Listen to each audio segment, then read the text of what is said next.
ہمارے ایک عزیز ہیں عاصم بھائی، ان کی کہانی، ان کا واقعہ شیئر کرنے جا رہا ہوں۔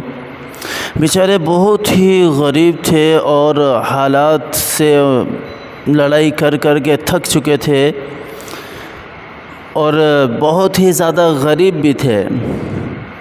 ان کی بیٹی بیمار رہتی تھی، خود بیچارے ایک فیکٹری کے اندر چھوٹی سی کمپنی اس میں مزدوری کرتے تھے اور گھر ان کا کرائے پر تھا۔ یعنی کہ ہر طرف سے اگر دیکھا جائے تو وہ کسی پہلو سے بھی ایسا فیل نہیں ہوتا تھا کہ وہ کبھی اپنے پاؤں پر بھی کھڑا ہو پائے گا یا نہیں ہو پائے گا۔ تو ہمارے عزیز عاصم بھائی ایک فیکٹری کے اندر کام کرتے تھے، چھوٹی سی فیکٹری، اور ایک دفعہ فیکٹری سے کام کرتے ہوئے واپسی گھر آ رہے تھے تو راستے میں بارش شروع ہو گئی۔ جب بارش شروع ہوئی تو عاصم بھائی نے سوچا کہ چلو تھوڑا بارش کم ہو جائے، تھوڑی تھم جائے، میں مسجد میں بیٹھ جاتا ہوں تھوڑی دیر، اس کے بعد گھر چلا جاؤں گا۔ اور جب بندہ غریب ہو، چاروں طرف سے ٹوٹا ہوا ہو، تو گھر بھی اسے کھانے کے لیے دوڑتا ہے۔ بہرحال وہ مسجد میں چلا گیا اور جا کر بیٹھ گیا۔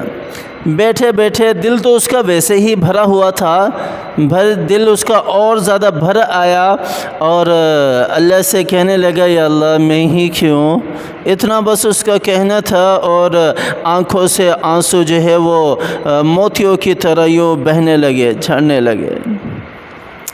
تو مسجد کے خادم ہیں، اسے چاچا رحمان کہتے ہیں، چاچا رحمان، تو وہ ان کے قریب آئے، بزرگ ہیں، ان کے قریب آئے، آ کر کہنے لگے، عاصم بھائی کیا پریشانی ہے؟ آج آپ بہت غمگین ہیں اور بیٹھے بیٹھے آپ کے آنسو نکل گئے۔ تو عاصم بھائی نے ایک سارا دکھڑا سنا دیا، کیا کروں، مجبوری ہے، چاروں طرف سے پریشانیوں نے گھیرا ہوا ہے، بیٹی بیمار ہے، فیکٹری میں ہر وقت ڈر رہتا ہے جاب چلی جائے گی یا کچھ ہو جائے گا، اور زیادہ اس کا دل بھر آیا۔ تو چاچا رحمان نے کہا کہ عاصم بھائی پریشان نہ ہو، جب دنیا کے دروازے بند ہو جاتے ہیں تو اللہ کے دروازے تو ہمیشہ کھلے ہیں۔ وہ تو دنیا کے دروازے بند ہونے سے پہلے بھی کھلے ہوتے ہیں، بعد میں بھی کھلے ہوتے ہیں۔ یہ ہم غافل ہیں جو اللہ کی طرف متوجہ نہیں ہوتے۔ اور فرمایا کہ آپ ذکر استغفار شروع کریں اور کثرت سے ذکر استغفار کریں۔ تو ہمارے عزیز عاصم بھائی گھر آ گئے اور آ کر انہوں نے فیصلہ کیا کہ آج سے جو ہے وہ استغفار بس پڑھنا ہی پڑھنا ہے، کچھ بھی ہو جائے۔ تو انہوں نے شروع کیا پڑھنا۔ پہلے چند ہفتے تو گزر گئے، کچھ انہیں ایسا نظر نہیں آیا کہ جس کی وجہ سے وہ کہیں کہ ہاں میری زندگی بہتر ہو رہی ہے۔ پھر اس کے بعد آخر آہستہ آہستہ دل کے اندر سکون اور ٹھہراؤ پیدا ہوا، اپنے اندر ٹھہراؤ پیدا ہوا۔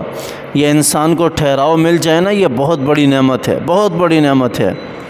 ٹھہراؤ پیدا ہوا، اور اس کے ایک ہفتے کے بعد ہی جب فیکٹری گئے تو فیکٹری کے مالک نے بلایا۔ اس وقت تو سب کو لالے پڑ گئے کہ بھئی اب تو گئی فیکٹری، گئی، اب یہ روزگار بھی گیا۔ تو سارے ڈر ڈر کے جو جتنے بھی ملازم تھے گئے مالک کے پاس اور کھڑے تھے وہاں پر۔ تو مالک نے کہا فیکٹری بند نہیں ہو رہی، فوراً سے ایک بہت بڑا آرڈر ہے اور آپ کی تنخواہ جو ہے وہ اگلے مہینے سے ہی 20% اور بڑھا دی جائے گی، اب فیکٹری کئی سالوں تک بند نہیں ہوگی، آرڈر اتنا بڑا ہے۔ تو وہ سارے خوش ہو گئے اور عاصم نے شکر الحمدللہ کہا، سجدہ شکر کیا۔ اور اس کے بعد جب گھر آئے واپسی، اسی دن کا واقعہ ہے، شام کو مالک مکان نے آ کے دروازہ کھٹکھٹایا۔ عاصم بھائی نے دیکھا، بھائی لے بھائی 2 مہینے کا کرایہ بھی رہتا ہے اس کا دینے والا، یہ تو کرایہ لینے کے لیے آ گیا۔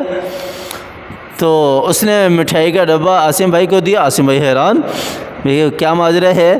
اور مالک مکان نے کہا کہ میرے ہاں بیٹا ہوا ہے، یہ اس کی خوشی میں ہے، اور آپ کے اس بیٹے کی خوشی کے اندر آپ کو اس مہینے کا کرایہ بھی میں نے چھوڑ دیا، بس میری بیٹی بیمار ہے، اس کے لیے دعا کر دیجئے گا۔ اللہ تعالیٰ نے یہ 2 مشکلات، 2 پریشانیاں صرف 1-1.5 مہینے کے اندر اس عزیز کی ختم فرما دیں، اور اب الحمدللہ وہ بہت مالا مال ہے۔ اللہ تعالیٰ نے بہت نواز دیا اسے، اور عیش و عشرت کی زندگی گزار رہا ہے۔ تو جو بھی پریشانی ہو، جس قسم کی بھی پریشانی ہو، ہمیں چاہیے کہ ہم ذکر استغفار کو لازم پکڑ لیں۔ اگر ہم اپنے احوال بہتر کروانا چاہتے ہیں۔ اور اس کے ساتھ ہی بھئی دعا کا اہتمام لازمی کیا کریں۔ دعا ساری عبادتوں کا مغز ہے، جوہر ہے، جان ہے۔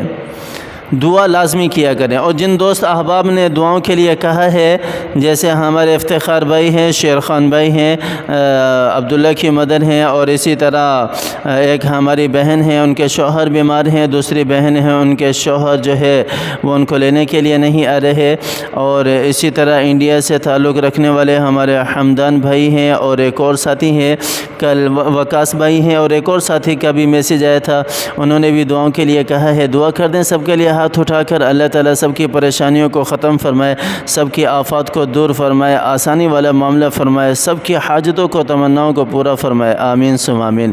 اور اگر اور بھی کسی کو دعا کروانی ہو تو وہ کمنٹس کر سکتے ہیں، اپنی پریشانی بتا سکتے ہیں، انشاءاللہ ہم مسجد میں اس کے لیے دعا کر دیں گے۔ واللہ اعلم بالصواب۔